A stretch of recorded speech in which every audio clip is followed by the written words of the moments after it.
The city skyline gleamed in the early morning sunlight, a sharp contrast to the quiet stillness inside Gustavo's meticulously arranged penthouse. The pristine surfaces of glass and chrome reflected the man himself, precise, orderly, untouchable.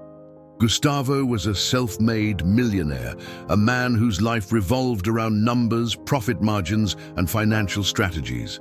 His world was built on control, and there was no room for emotional entanglements in a life so consumed by the mechanics of wealth. It was on a morning like any other that Clara first walked into his life. She was introduced by the agency, a small woman with a weathered face and an air of quiet dignity. Her hands, calloused from years of hard labor, spoke of a life that was a far cry from the opulence of the penthouse she would now clean. Clara barely spoke during their introduction, keeping her eyes lowered and her words clipped. To Gustavo, she was another employee, a necessary cog in the well-oiled machine of his life. For weeks, Clara moved about the apartment like a shadow, unobtrusive and efficient.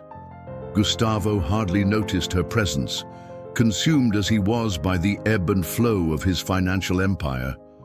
It wasn't until a chance moment during a rare day off that he began to see her differently. Gustavo, seated at the dining table with a newspaper, noticed Clara hunched over near the bookshelf. Something in her movements was different, almost furtive. She glanced over her shoulder, unaware that Gustavo's gaze had landed on her. In her hands was a small object, something she cradled with such tenderness that it caught Gustavo off guard. It was barely larger than her palm, wrapped in what appeared to be fraying cloth. Gustavo's curiosity was piqued. It wasn't her job to handle personal items, and the intensity of her grip on the object suggested it was deeply significant. The moment passed quickly. Clara tucked the object into her bag and resumed her work as if nothing had happened. Gustavo, however, couldn't shake the image from his mind. He had built his fortune by identifying patterns, anomalies, and opportunities. Clara's behavior was an anomaly, and his instincts urged him to understand it. Over the following days, Gustavo found himself watching Clara with a newfound awareness. He noticed things he hadn't before. The slight tremor in her hands when she thought no one was looking, the way her expression softened when she believed herself alone. She carried an air of resilience, but there was a fragility beneath it, a story untold. One evening, as Gustavo returned home from a meeting, he heard a faint sound from the kitchen. Clara was there, her back turned, and in her hand was the same object he had seen before. He couldn't make out its details, but the intensity of her gaze was unmistakable. It wasn't the object itself, but what it represented that mattered so deeply to her. "Clara," Gustavo said, his voice cutting through the silence. She jumped, nearly dropping the item. Her reaction was immediate. Anxiety flickered across her face as she turned to face him. "Is everything all right?" he asked, his tone neutral, but his curiosity evident. "Yes, sir," she replied, her voice steady despite her visible discomfort. "Just tidying up." She tucked the object away and left the room before Gustavo could say more. His interest, however, had only deepened. He began to wonder about her life beyond his walls. Who was she when she wasn't Clara the housekeeper? What did she hide behind her quiet demeanor? And why did that object seem to anchor her so profoundly? Gustavo didn't pursue the matter directly, but he began to pay closer attention. Each detail he observed painted a picture of someone far removed from the cold calculus of finances and success. There was a warmth and humanity to Clara that unsettled him in ways he couldn't explain. It was as if her life, so different from his, held truths he had long since forgotten, or perhaps never known. As the days passed, Gustavo's mind wandered further into speculation. He thought about how easily people could be defined by their roles. He, the distant businessman; she, the humble domestic worker. Yet Clara's small moments of vulnerability hinted at a complexity that defied her simple title. Gustavo's curiosity wasn't merely intellectual. For reasons he couldn't articulate, he felt compelled to understand her. The quiet tension between them grew. Clara remained professional, but Gustavo could sense her unease whenever he was near. He began to wonder if she knew he had noticed her secret, and if so, what she thought of his silent observations. The penthouse, once a space of calculated order, now felt charged with unspoken questions. This curiosity, this need to uncover the truth, began to occupy a space in Gustavo's mind that had once been reserved for profit margins and balance sheets. It wasn't about money or even the object itself. It was about the story it represented and the woman who carried it with such reverence. And as Gustavo sat in his study one evening, his thoughts circling back to Clara, he realized something that both intrigued and unsettled him. This was only the beginning. Have you ever felt that a single moment could change everything? Leave a comment with your thoughts, and don't forget to follow this story for more. What's behind Clara's secret? Let's find out together. The morning light streamed through the tall windows of Gustavo's penthouse, casting long shadows across the polished marble floors. Clara moved through the space quietly, her soft footsteps barely audible over the faint hum of the city below. Gustavo sat at the dining table, ostensibly focused on his laptop, but his attention repeatedly drifted toward the figure moving in and out of his peripheral vision. For days now, the image of Clara cradling that mysterious object had refused to leave his mind. It had ignited a sense of curiosity he hadn't felt in years, a gnawing need to uncover something hidden, something real. He watched her carefully as she worked, looking for any sign, any clue that might shed light on the secrets she carried. It wasn't long before another opportunity presented itself. While tidying the bookshelf, Clara accidentally dropped a stack of books. The loud thud startled both of them, and Gustavo instinctively turned toward the sound. She crouched quickly to gather the scattered volumes, but amidst the mess, something slipped out of her pocket and clattered softly to the floor. It was the object. This time, Gustavo saw it clearly, a small, handcrafted amulet, its surface etched with delicate symbols and encased in a faded, tarnished frame. Inside, through a tiny glass window, was a photo. The image was too small and blurry for him to make out any details, but it was clear that it meant something significant. Clara froze as she noticed his gaze fixed on the amulet. Her hands hovered over it for a moment, trembling slightly, before she snatched it up and slipped it back into her pocket. "I'm sorry," she murmured, her voice barely above a whisper. Her face flushed as she stood, avoiding Gustavo's eyes. For a moment, the silence between them felt heavy, charged with unspoken questions.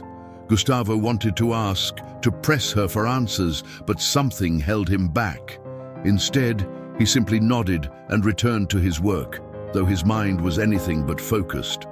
That evening, as Clara left for the day, Gustavo found himself pacing the length of his study. His thoughts raced, each one feeding into the next. The amulet wasn't just a trinket. It was a key to something bigger, something deeper. But what?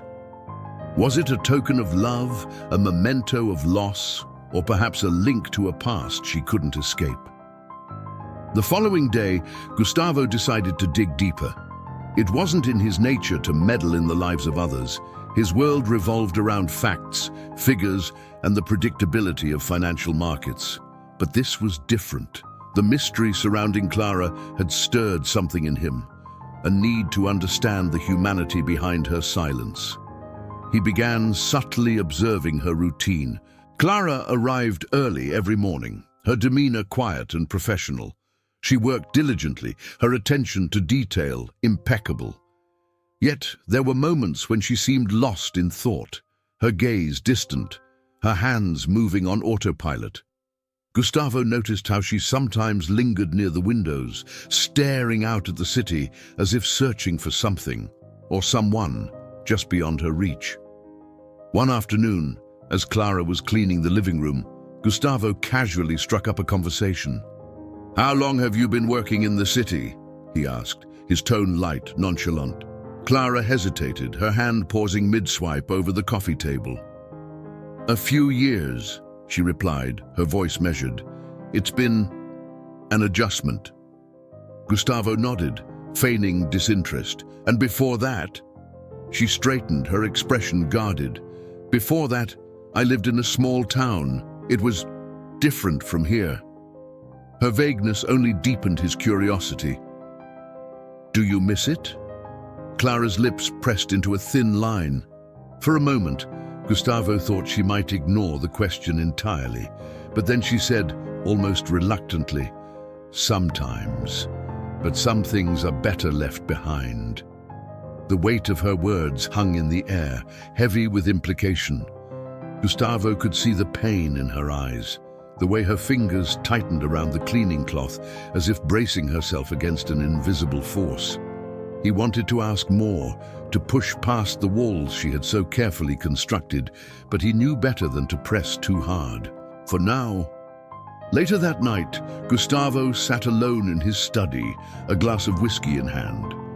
His mind wandered back to the amulet, the photo inside, and Clara's cryptic words. Something about her story didn't add up. Why was she so secretive? What was she hiding? The questions gnawed at him, refusing to let him rest. Gustavo was no stranger to solving puzzles, but this was unlike anything he had encountered before. It wasn't about money or business. It was about a person, a life, and the threads of a story he couldn't yet see. And for the first time in a long time, he felt a sense of purpose that had nothing to do with finances or success. As the city lights twinkled outside his window, Gustavo made a decision. He would find out the truth about Clara, not out of mere curiosity, but because something deep inside him told him that her story mattered, more than he could yet understand. The rain fell steadily, tapping against the tall glass windows of Gustavo's penthouse like a rhythmic reminder of time passing. The city below was cloaked in a haze, its usual vibrance dimmed by the storm. Gustavo sat in his study, reviewing reports on a recent financial acquisition, but his mind was elsewhere. He had spent the past few days trying to piece together the fragments of Clara's life, yet the puzzle seemed impossible to solve without more context. The amulet, her vague answers, the sadness in her eyes, it all hinted at something far greater than he could imagine. That afternoon, Clara arrived soaked from the rain, her thin jacket clinging to her small frame. Gustavo, seated in the living room, couldn't help but notice her exhaustion as she quietly removed her shoes near the door. Her movements were slower than usual, as if the weight she carried inside was beginning to manifest physically. "Take a moment to dry off," Gustavo said, surprising himself with the concern in his voice. Clara looked up, startled by his offer. "Thank you, sir," she replied, her tone subdued, before retreating to the small staff bathroom. When she emerged minutes later, her hair was tied back neatly, and she carried on with her tasks as though nothing had happened. But something did happen later that evening. While Clara cleaned his office, Gustavo's phone buzzed on the desk. He glanced at the screen, a notification for a financial news alert. Clara, startled by the sound, accidentally knocked a small pile of papers off the desk. As she bent to retrieve them, Gustavo caught a glimpse of an envelope tucked into her bag, its corner protruding slightly. It was ordinary, beige, and unassuming, but something about it drew his attention. Stamped in bold letters on the front was a name: Eduardo Diaz. Gustavo didn't recognize it, but the name stuck with him as he watched Clara hurriedly replace the papers and apologize softly before excusing herself. That night, as the rain pounded harder against the windows, Gustavo's curiosity got the better of him. Seated at his desk, he typed the name Eduardo Diaz into a search engine. Several results appeared: articles, social media profiles, a few outdated business listings. One particular link caught his eye: an archived news story about a scandal involving a financial advisor named Eduardo Diaz, who had vanished years ago after embezzling millions from his clients. The article detailed the fallout: ruined lives, bankruptcies, and the mysterious disappearance of Diaz himself. Gustavo leaned back in his chair, the pieces beginning to shift in his mind. Was Clara connected to this man? Had she been one of his victims? Or was it something more personal? His instincts, honed by years in the financial world, told him there was more to this story than what the headlines revealed. The next day, Gustavo couldn't resist probing further. As Clara cleaned the kitchen, he casually said, "Have you heard of a man named Eduardo Diaz?" Her reaction was immediate and unmistakable. The glass she was holding slipped from her hand and shattered on the counter. Clara froze, her face pale, her breath quickened. For a long moment, the only sound was the rain outside and the faint hum of the refrigerator. "No," she finally said, her voice tight. "I don't know anyone by that name." Her denial was unconvincing, and Gustavo knew better than to press her. But her reaction only confirmed what he suspected. Eduardo Diaz was a name that carried deep significance for her. It wasn't just a name from her past. It was a trigger. Over the next few days, Gustavo's observations of Clara became more deliberate. She moved through her routine with the same precision and care as always, but he noticed subtle changes. She was more withdrawn, more cautious, as though she feared revealing too much. And yet, Gustavo felt a growing sense of connection to her, a desire not just to uncover her secrets, but to understand her as a person. It was during one of these quiet observations that he caught another glimpse of the amulet. Clara had left her bag open on the counter while she folded laundry, and the object peeked out, catching the light. Gustavo's gaze lingered on it, the weight of its meaning pressing heavily on his thoughts. That evening, Gustavo did something he hadn't done in years. He visited the agency that had placed Clara in his employment. Sitting across from the manager, he asked, "What can you tell me about her?" The woman hesitated. "Clara is a good worker, Mr. Montero. Reliable, discreet. She doesn't talk much about her personal life." "I understand," Gustavo said, his tone firm but not unkind.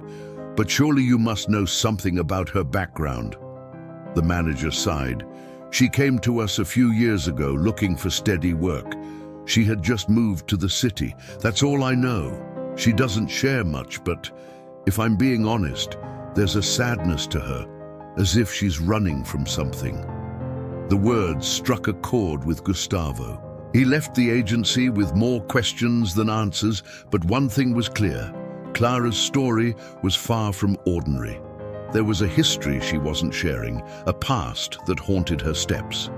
And whether it was out of curiosity, compassion, or something he couldn't yet define, Gustavo knew he had to uncover the truth.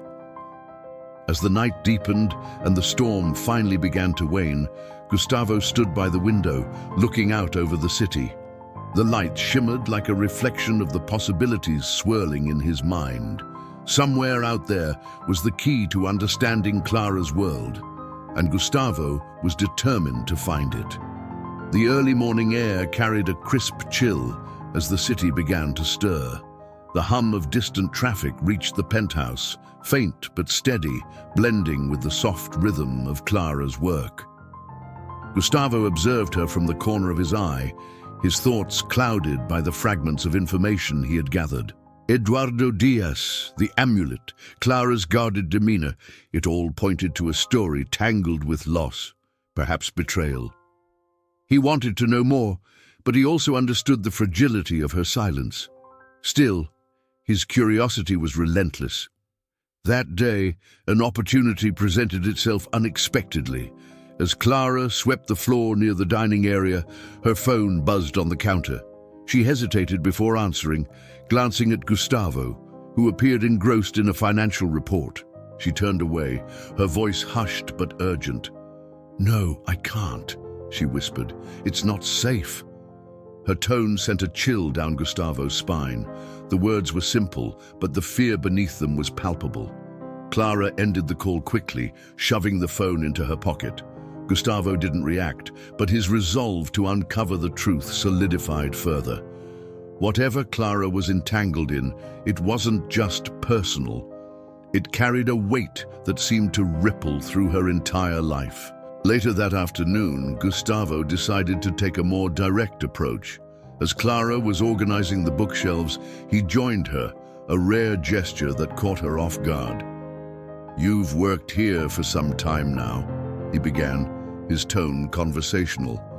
"I hope the city has been kind to you." Clara offered a polite smile, but it didn't reach her eyes. "It's different," she said, "busier than what I'm used to." "And what were you used to?" he asked, keeping his voice light. Clara hesitated, her hands stilling for just a moment before resuming their task. A smaller place, quiet. "Did you leave because you wanted to or because you had to?" The question hung in the air, bolder than he had intended. Clara froze, her grip tightening on the book in her hand. "I don't like to talk about the past," she said quietly, her voice steady but firm. Gustavo nodded, sensing that he had pushed too far. "Fair enough," he said. "But if you ever need to talk about anything, I'm here." Clara didn't respond. Instead, she resumed her work, her movements more deliberate, as though trying to regain control over her emotions. Gustavo watched her for a moment longer before retreating, leaving her to her silence. That evening, as the city lights flickered to life, Gustavo found himself scrolling through old news articles about Eduardo Diaz. The deeper he dug, the more unsettling the story became. Diaz had been a prominent financial advisor, trusted by wealthy clients across the country. His charm and apparent expertise had made him a star in the world of finance. But it was all a facade. Behind the scenes, he had orchestrated one of the most elaborate Ponzi schemes in recent history, defrauding countless people before disappearing without a trace. One article, buried beneath more sensational headlines, caught Gustavo's attention. It detailed the personal toll of Diaz's crimes, families left destitute, lives ruined. One of the victims mentioned was a small-town couple who had lost everything they owned, including their home. The wife, devastated, had suffered a breakdown, leaving their young daughter to fend for herself. Gustavo's breath caught as he read the description. Could that girl have been Clara? It seemed too coincidental, yet the timeline matched. The realization left him unsettled. If she was connected to Eduardo Diaz, her presence in his home was no accident. But why? What was she searching for or running from? The next day, Gustavo noticed another change in Clara's behavior. She seemed more distracted, her usual efficiency slightly faltering. When she thought he wasn't looking, she would glance at her phone or pause by the window, her expression distant. Something was weighing on her, and Gustavo couldn't shake the feeling that it was linked to the call he had overheard. That afternoon, Clara made a rare request.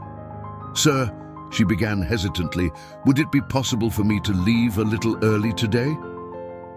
Gustavo looked up from his laptop, surprised. Clara had never asked for time off before. "Of course," he said, masking his curiosity. "Is everything all right?" "Yes," she replied quickly, too quickly. "I just have something I need to take care of." As she left, Gustavo's thoughts churned. He considered following her, but the idea felt invasive. Instead, he decided to wait. If there was one thing he had learned in his years of navigating the world of finance, it was that patience often yielded the greatest rewards. That night, Clara returned late, her usual composure frayed. She avoided Gustavo's gaze as she entered, her steps hurried. He noticed the faintest smudge of dirt on her sleeve, as if she had been somewhere far from the pristine streets of the city center. Gustavo didn't press her, but his mind raced with possibilities. Where had she gone? Who had she met? As he sat in his study later that night, staring at the skyline, Gustavo couldn't shake the feeling that something was about to change. Clara's life was a web of secrets, each thread leading to a larger truth that he was now deeply entangled in. The question was no longer whether he would uncover her story, it was when and what it would cost them both. The city pulsed with its usual rhythm, a cacophony of honking cars and hurried footsteps. From the windows of Gustavo's penthouse, the chaos seemed distant, like a silent film playing out far below. Inside, however, the tension was palpable. Clara moved through the space with an unusual air of distraction, her movements mechanical and unfocused. Gustavo, seated at the dining table with his laptop, noticed her unease immediately. He had spent the previous night piecing together everything he knew so far. Eduardo Diaz, the amulet, Clara's evasiveness. The threads of her story were beginning to weave into a picture, but it was still incomplete. And now, as he watched her fold linens with an almost frenetic energy, he decided it was time to confront the question that had been gnawing at him. "Clara," he said, his voice calm but firm, "may I ask you something?" She froze, her hands clutching a freshly folded towel. "Of course, sir," she replied, her tone measured but wary. "Who is Eduardo Diaz to you?" The question landed like a thunderclap. Clara's face drained of color, and the towel slipped from her fingers, falling to the floor. For a moment she seemed paralyzed, her breathing shallow and quick. "I don't," she began, but the words faltered. She shook her head, her voice trembling. "I don't know what you're talking about." Gustavo stood, his expression softened by genuine concern. "Clara, I'm not trying to intrude, but I can see that something is weighing on you. If there's anything I can do to help—" "I don't need your help," she interrupted, her voice rising in a rare display of emotion. "I'm fine." The outburst startled them both. Clara's eyes widened as if realizing she had crossed a line, and she immediately began to apologize. "I'm sorry, sir. I didn't mean to—" "It's all right," Gustavo said, holding up a hand to stop her. "You don't have to explain yourself right now. But please, know that you don't have to carry whatever this is alone." Clara nodded stiffly, her eyes glistening with unshed tears. She bent to retrieve the fallen towel, her hands trembling, and quickly excused herself to another room. Gustavo let her go, his mind racing. Her reaction had confirmed his suspicions. Eduardo Diaz was more than just a name to her. He was a ghost from her past, one that still haunted her deeply. That evening, Gustavo found himself at his desk once more, diving deeper into his research. He sifted through old articles, legal documents, and even obscure forum posts in search of anything that might connect Clara to the disgraced financial advisor. His diligence finally paid off when he stumbled upon a small, forgotten blog post from years ago. It detailed the accounts of several victims of Diaz's scheme, focusing on a family from a rural town who had lost everything. The family had invested their entire savings into a fraudulent fund managed by Diaz, believing his promises of financial growth. When the scheme unraveled, their losses were catastrophic. The father, unable to cope with the shame and financial ruin, had taken his own life. The mother, already in fragile health, had succumbed to a stroke shortly after.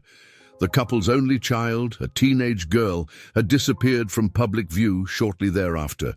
Gustavo stared at the screen, the pieces falling into place. The girl's name wasn't mentioned, but he didn't need confirmation to know what his gut already told him. Clara was that girl. She had lived through the devastation Diaz had caused. and the scars of that time were still visible in the way she carried herself. But the question remained: why was she here, in his home, and what role did the amulet play in all of this? The next morning, Clara arrived earlier than usual, her face drawn and her movements more hesitant than ever. Gustavo decided to give her space, watching silently as she went about her work. It wasn't until late afternoon, as she cleaned the kitchen, that she spoke. "Sir," she began, her voice barely above a whisper, "may I ask you something?" Gustavo looked up from his laptop, surprised by her initiative. "Of course," he said, setting the device aside. "Do you believe people can ever escape their past?" she asked, her back still turned to him as she scrubbed the counter. The question caught him off guard. He considered his answer carefully, sensing that it was more than a rhetorical inquiry. "I think," he said slowly, "that the past shapes us, but it doesn't have to define us. We can choose what we carry forward and what we leave behind." Clara paused, her hand stilling on the cloth she held. For a moment, she seemed lost in thought, her shoulders tense. Then she nodded. "Thank you," she said softly, before resuming her work. That night, as Gustavo replayed the conversation in his mind, he couldn't shake the feeling that Clara was on the verge of revealing something important. Her question, though simple on the surface, had been laced with vulnerability. It was as if she were testing the waters, trying to gauge whether she could trust him with her truth. The amulet, the name Eduardo Diaz, her cryptic question, they were all pieces of a story that was inching closer to the surface. Gustavo knew that whatever came next would not only reveal Clara's secrets, but might also force him to confront his own. The city lights flickered against the dark horizon as Gustavo stood by the window, staring out at the vast expanse of buildings and streets that seemed endless. Despite the hum of urban life below, his mind was fixated on the quiet storm brewing within his home. Clara's question from earlier in the day echoed in his thoughts. Do you believe people can ever escape their past? It was the first time she had voluntarily opened up, even if just slightly, and Gustavo couldn't ignore the weight behind her words. He knew there was a moment approaching, an inevitability, that would demand both of them to confront the tangled web of her history. But for now, the answers remained just out of reach, tantalizingly close, yet maddeningly distant. The next morning, Clara arrived earlier than usual, her movements quick and deliberate. Gustavo watched from the corner of his eye as she worked, noticing the faintest signs of weariness etched into her face. She carried an energy that was different from her usual quiet diligence, a tension, as if she were bracing herself for something. Midway through the morning, Gustavo decided to break the silence. "Clara," he began, his voice measured, "you've been with me for quite some time now. I hope you know that if there's anything you need, anything at all, you can come to me." She paused, the cleaning cloth in her hand stilling as she turned to face him. For a moment, their eyes met, and Gustavo saw a flicker of something raw and unguarded. "Thank you, sir," she said softly, but the walls she had carefully built around herself remained firmly in place. That evening, however, those walls began to crack. As Clara was finishing her tasks for the day, Gustavo noticed her lingering near the bookshelf, her gaze fixed on a small frame containing a photo of his late parents. It was rare for her to stop and look at anything for more than a passing moment, and her stillness caught his attention. "Do you miss them?" she asked quietly, not turning to face him. Gustavo hesitated, surprised by the question. "I do," he admitted. "Every day." Clara nodded, her shoulders stiffening as she seemed to wrestle with something unspoken. Finally, she said, "It's hard to lose the people who anchor you. It's like being set adrift in the middle of the ocean." Her words struck a chord with Gustavo, and he sensed that she wasn't just speaking about him. "Clara," he said gently, "what is it you're running from?" Her reaction was immediate and visceral. She turned sharply, her eyes wide with a mix of fear and anger. "I'm not running," she said, her voice trembling. "I'm surviving." The intensity of her response left Gustavo momentarily speechless. He had touched a nerve, one that seemed deeply embedded in her very being. Clara, realizing her outburst, looked away, her expression hardening. "I'm sorry," she murmured, her voice barely audible. "I shouldn't have said that." "You don't have to apologize," Gustavo said, his tone calm but firm. "Whatever it is, you don't have to carry it alone." Clara didn't respond. Instead, she gathered her things and left for the evening, her departure quieter than usual. Gustavo stood in the empty living room, her words echoing in his mind. "I'm not running, I'm surviving." The next day, Gustavo made a decision. He couldn't sit idly by any longer. Clara's pain was evident, and he felt an inexplicable responsibility to help her, even if she didn't want it or couldn't ask for it. He began digging deeper into Eduardo Diaz's past, determined to uncover the connection between the disgraced financier and the woman who had become an enigma in his life. What he found only deepened the mystery. Buried within court records and financial audits was a mention of an unknown beneficiary tied to one of Diaz's hidden accounts. The name was redacted, but the description matched Clara's age and background. Gustavo's heart raced as he considered the implications. Was Clara tied to Diaz's crimes in a way he hadn't anticipated? And if so, what did that mean for her now? That evening, Clara's behavior was different. She moved with a purpose that hadn't been there before, her steps quick and deliberate. Gustavo noticed her glancing at her phone more frequently, her brow furrowed in concentration. She seemed preoccupied, as though she were preparing for something significant. As she prepared to leave for the night, Gustavo stopped her at the door. "Clara," he said, his voice steady, "if there's something you need to tell me, now is the time." She froze, her hand hovering over the doorknob. For a moment, Gustavo thought she might finally open up, but instead, she simply said, "Good night, sir," and walked out into the night. Gustavo stood in the doorway, watching her disappear into the darkness. His instincts told him that whatever Clara was involved in, it was coming to a head. He couldn't shake the feeling that her past was about to collide with her present, and with his.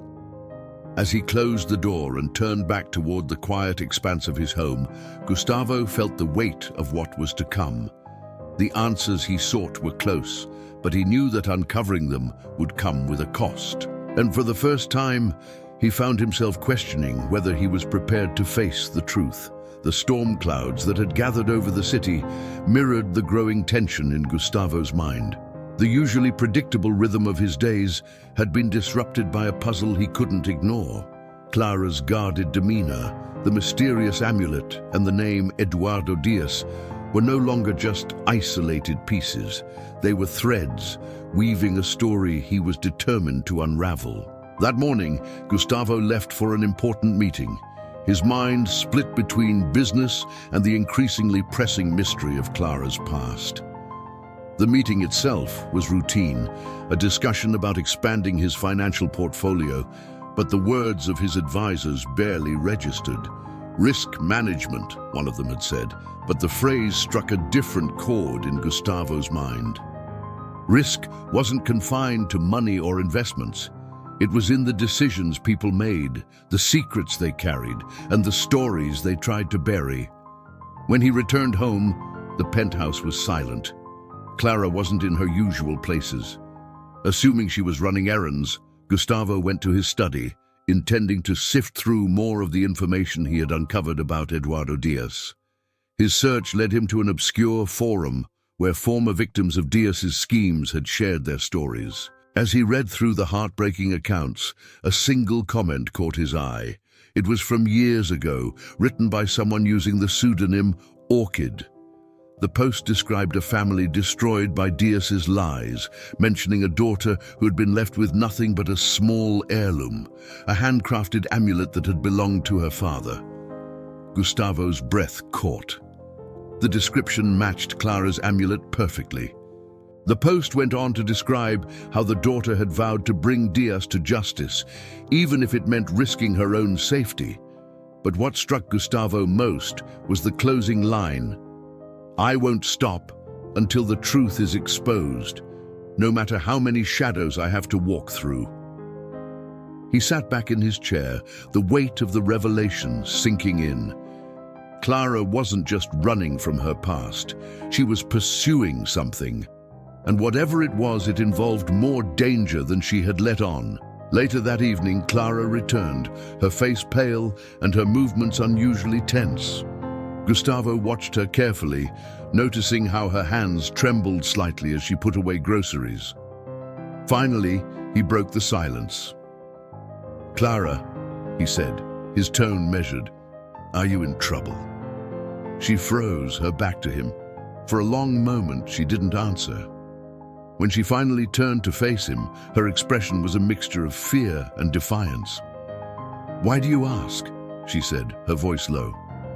"Because I can see it," Gustavo replied. "Whatever you're dealing with, it's written all over you, and I want to help." Clara shook her head, her eyes glistening. "You can't help me," she said. "This isn't your fight." "Maybe not," Gustavo said, stepping closer. "But you're in my home, Clara. Your fight is affecting both of us now. At least let me understand what's happening." She hesitated, her gaze darting toward the door as if calculating an escape route. But then, as if the weight of her secrets became too much to bear, she sank into a chair, her hands clutching the edge of the table. "It's about my father," she said finally, her voice barely above a whisper. "He trusted the wrong man, and it cost him everything. It cost us everything." Gustavo sat across from her, his attention unwavering. "Was that man Eduardo Diaz?" he asked. Clara nodded, tears streaming down her face. "He ruined my family," she said, her voice breaking. "My father believed in him, invested everything we had into his scheme. When it all fell apart, my father couldn't handle the shame. He took his own life." Gustavo's chest tightened. He had read the stories of Diaz's victims, but hearing it from Clara made the devastation feel real, tangible. "I'm sorry," he said softly. "I can't imagine how hard that must have been." Clara wiped her eyes, her expression hardening. "It wasn't just the money. Diaz destroyed more than our finances. He destroyed our lives. My mother died not long after, and I was left alone with nothing but this." She reached into her pocket and pulled out the amulet, placing it on the table between them. Gustavo leaned forward, studying the small object that had sparked his curiosity from the beginning. "Why is this so important?" he asked. Clara's fingers hovered over the amulet, her voice trembling as she spoke. "It's all I have left of my father. But it's more than that. It holds something Diaz doesn't want anyone to find." "What do you mean?" Gustavo asked, his mind racing. Clara hesitated, as if weighing the risk of telling him the truth. Finally, she said, "There's a hidden compartment inside. It contains information, documents my father discovered before he died, proof of what Diaz did. I've been trying to get close to him, to find a way to expose him and make him pay for what he's done." The gravity of her words settled heavily between them. Gustavo stared at her, a mix of admiration and concern in his eyes. "You're taking an incredible risk," he said. "If Diaz finds out what you're doing—" "I know," Clara interrupted, her voice firm. "But I can't stop. I owe it to my father and to every other person Diaz destroyed." Gustavo sat back, his thoughts a whirlwind. Clara's story was more than he had anticipated, but it explained everything. The secrecy, the tension, the weight she carried. She wasn't just a victim. She was a warrior, determined to bring justice to a man who had caused so much pain. But as he looked at her, he realized something else. Her fight had become his as well, and no matter the cost, he would see it through to the end. The following morning, The city's usual hum seemed louder, more insistent, as if it mirrored the storm brewing in Gustavo's mind. The truth Clara had revealed the night before lingered in the air, her words reverberating in his thoughts like a haunting melody. The amulet wasn't just a sentimental keepsake, it was a key, and what it unlocked could bring a powerful man to his knees. Clara arrived at the penthouse later than usual, her face pale but resolute. Gustavo noticed the tight set of her jaw, the way her shoulders squared as if bracing for a battle. She didn't speak much as she moved through the apartment, but her silence was charged with tension. "Clara," Gustavo said as she passed by the kitchen, his tone soft but firm, "we need to talk." She stopped, hesitating before turning to face him. "I've told you everything, sir. There's nothing more to say." "That's where you're wrong," Gustavo replied, standing from his seat at the dining table. "You're not alone in this anymore. You can't do this by yourself." Clara's expression flickered with something unreadable, gratitude perhaps, or fear. "I've been alone for a long time," she said quietly. "I'm used to it." "Being used to something doesn't mean it's right," Gustavo countered. He stepped closer, his voice steady but resolute. "I want to help you, Clara, but I need to know exactly what we're dealing with." Clara hesitated, her fingers tightening around the edge of the counter. "Diaz doesn't just ruin people's finances," she said finally. "He silences anyone who gets too close to the truth. My father, he wasn't the first, and he won't be the last." Gustavo's chest tightened as the gravity of her words sank in. This wasn't just about money or justice, it was about survival. He understood now why Clara had been so guarded, why she had tried to shoulder this burden alone. But he also knew that facing a man like Diaz required more than courage. It required strategy.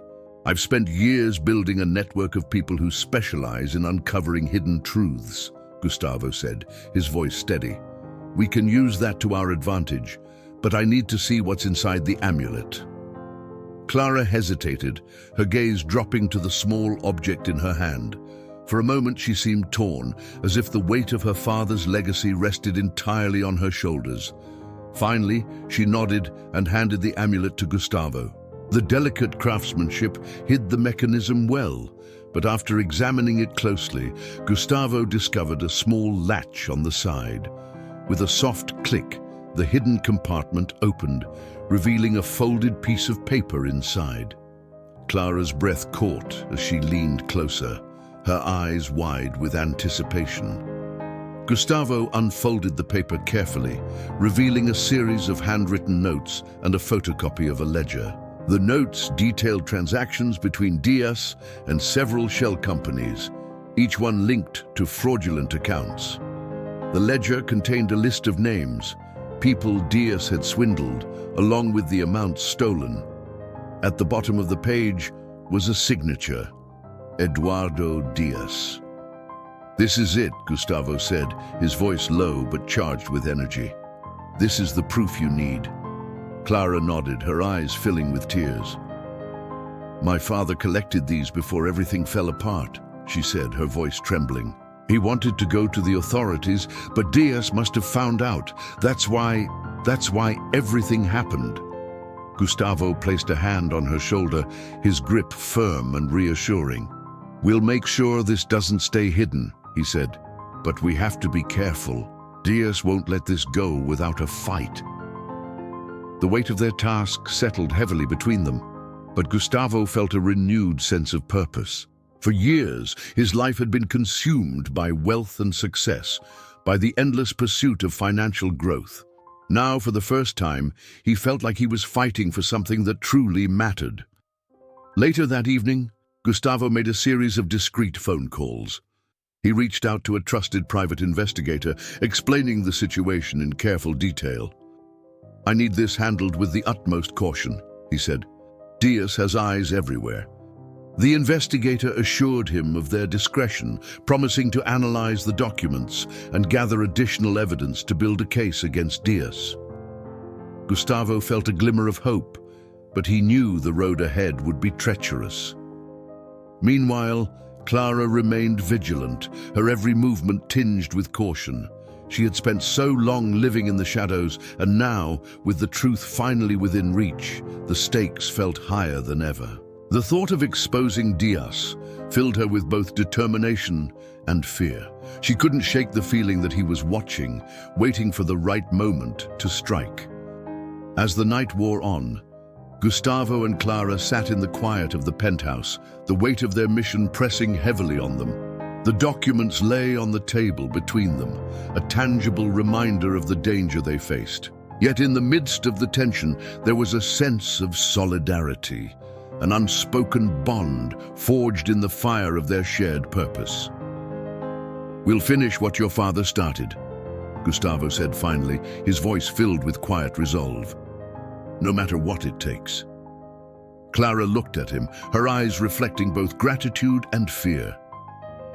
"Thank you," she said softly, "for believing in me and in him." As the city lights shimmered in the distance, Gustavo felt a rare sense of clarity. This wasn't just about exposing a corrupt man, it was about justice, redemption, and the courage to face the truth. And as the first hints of dawn began to creep over the horizon, he knew there was no turning back. The weight of the truth hung heavy in the air, casting a palpable tension over the penthouse. Gustavo and Clara had crossed an invisible threshold, one where secrets were no longer buried, and the stakes had risen immeasurably. The amulet's hidden contents were now spread across the table, their implications undeniable. Clara's father's legacy, encapsulated in faded handwriting and damning numbers, was a weapon that could either shatter Diaz's empire or provoke his retaliation. The morning light filtered through the windows as Gustavo paced the living room, his phone pressed to his ear. He spoke in low, measured tones to his investigator, relaying every detail of the documents they had uncovered.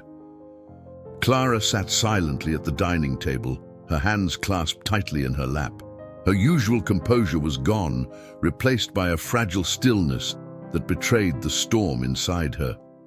"Understood," Gustavo said finally before hanging up. He turned to Clara, his expression resolute. "The investigator has started verifying the information. It'll take some time, but once we have a full report, we'll know exactly how to proceed." Clara nodded, her gaze fixed on the papers before her. "And Diaz?" she asked, her voice barely above a whisper. "He'll know someone's coming for him." "He'll suspect, yes," Gustavo admitted, his tone serious. "But he won't know where the threat is coming from. Not yet." Clara's hands trembled slightly as she reached for the amulet, now empty of its secrets. "He always finds out," she said, her voice trembling. "That's what makes him so dangerous. He doesn't just destroy people, he makes them disappear." Gustavo's jaw tightened. He had read the accounts of those who had tried to stand against Diaz, of whistleblowers silenced by fear or force. But this time felt different. Clara wasn't just a victim, she was a survivor. And she carried a determination that even Diaz's shadow couldn't extinguish. "We'll be ready," Gustavo said firmly. "We're not doing this alone. My team is experienced, and they know how to handle men like Diaz."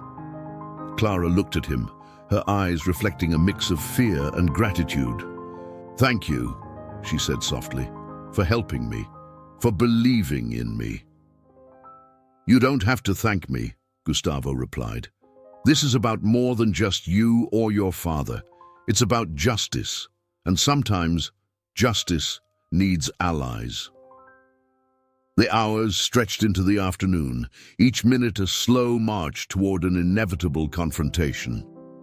Gustavo's phone buzzed with updates from the investigator, each one confirming the validity of the documents.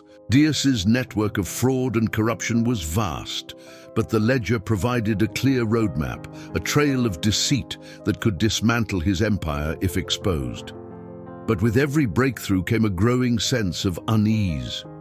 Clara's fear was contagious, and Gustavo couldn't shake the feeling that they were being watched. He double-checked the apartment's security system, ensuring every door and window was locked, every camera operational. Still, the sense of vulnerability lingered. As evening fell, a knock at the door shattered the silence. Gustavo and Clara exchanged a tense glance before he approached cautiously. Through the peephole, he saw a man in a suit, holding an envelope. Gustavo's instincts flared, but he opened the door just enough to speak. "Can I help you?"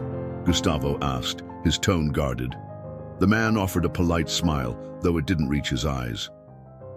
"A message from Mr. Diaz," he said, extending the envelope. Gustavo hesitated before taking it. "What is this?" "An invitation," the man replied cryptically. "Mr. Diaz would like to meet. He believes it's in everyone's best interest." With that, the man turned and walked away, leaving Gustavo standing in the doorway, the envelope heavy in his hand. He closed the door and returned to the living room where Clara waited, her expression taut with worry. "What does it say?" she asked as Gustavo tore open the envelope. Inside was a single piece of paper with an address and a time. Tomorrow, 8 p.m. Beneath it was a handwritten note. "It's time we discuss this like civilized people. Bring your companion." Clara's face paled as she read the note over Gustavo's shoulder. "It's a trap," she said immediately. "He knows." "He suspects," Gustavo corrected, though he couldn't ignore the sinking feeling in his gut. "But this could also be an opportunity. If he's willing to talk, it means he's nervous."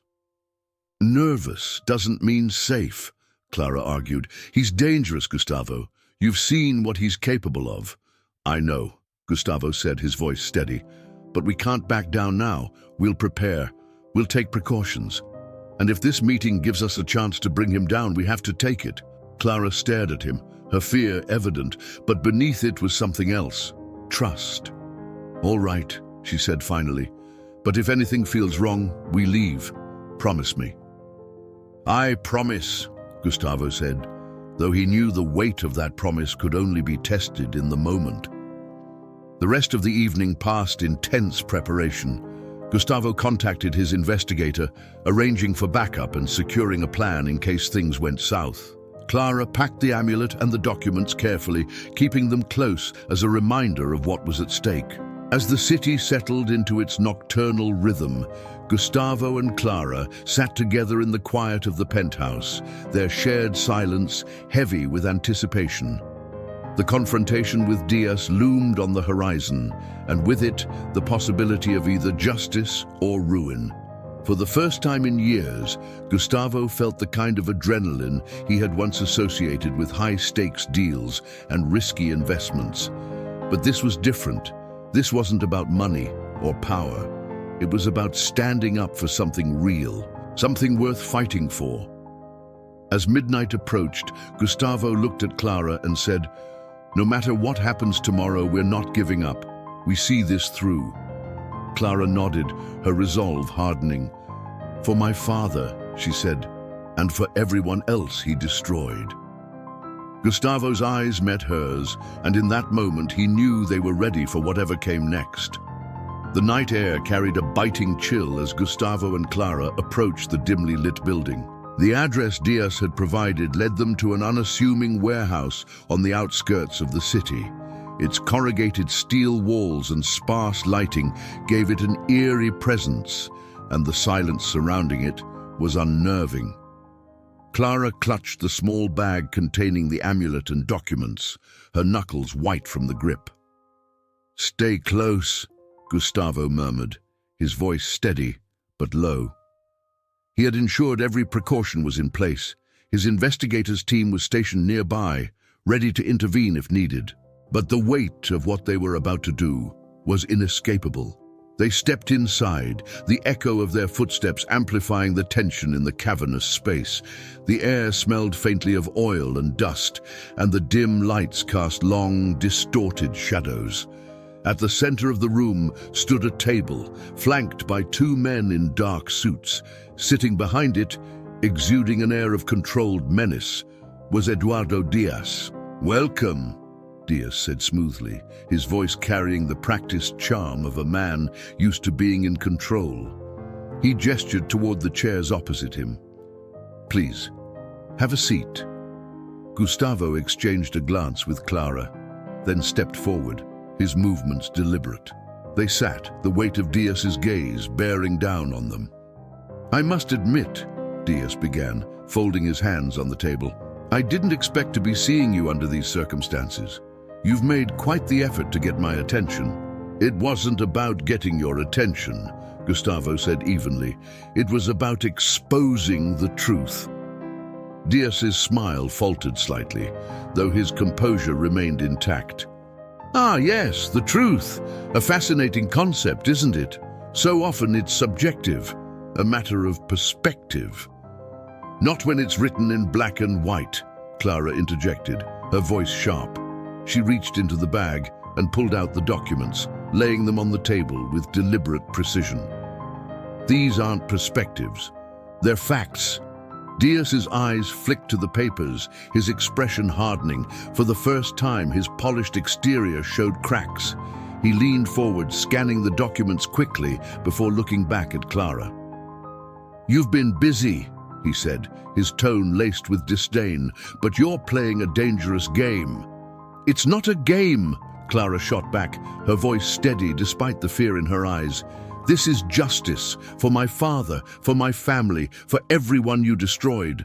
Diaz leaned back in his chair, his expression unreadable. "You think these papers will bring me down?" he asked, gesturing dismissively at the documents. "You have no idea how deep this goes. You're not just fighting me, you're fighting a system." "Then we'll expose the system," Gustavo said firmly, "starting with you." Diaz's laughter echoed through the room, cold and mocking. "You're out of your depth," he said. "You think a few pieces of paper will make a difference. I've weathered storms far worse than this." "Maybe," Clara said, her voice cutting through the tension like a blade, "but this time you won't see the storm coming." Her words landed with a weight that silenced even Diaz. For a moment, the room was still, the air charged with unspoken threats and promises. Then Diaz stood, his movements deliberate and slow. "You've made your move," he said, his tone icy. "Now it's my turn." As Diaz's guard stepped forward, Gustavo tensed, ready to act. But before they could make a move, the warehouse doors burst open and a team of investigators flooded the room. Their presence was overwhelming, a sudden and decisive shift in power. "Eduardo Diaz," the lead investigator announced, his voice commanding, "you're under arrest for fraud, embezzlement, and obstruction of justice."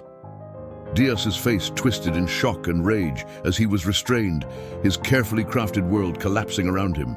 Gustavo watched as the man who had caused so much pain was led away in handcuffs, his reign of terror finally brought to an end. As the chaos subsided, Clara turned to Gustavo, her eyes filled with a mix of relief and disbelief. "We did it," she whispered, her voice trembling. Gustavo placed a reassuring hand on her shoulder. "Your father's fight is over," he said, "and so is yours."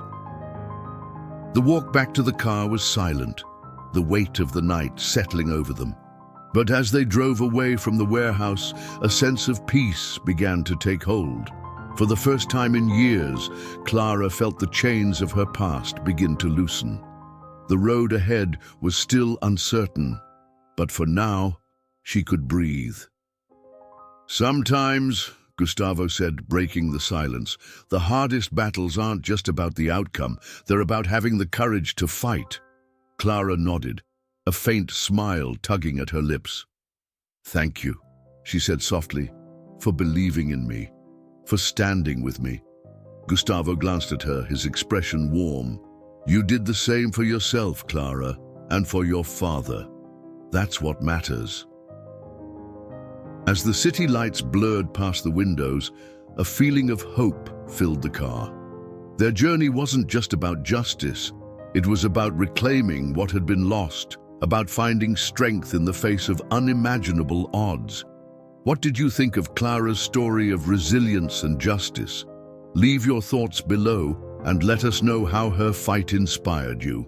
Don't forget to follow us for more stories like this one. You won't want to miss what's coming next.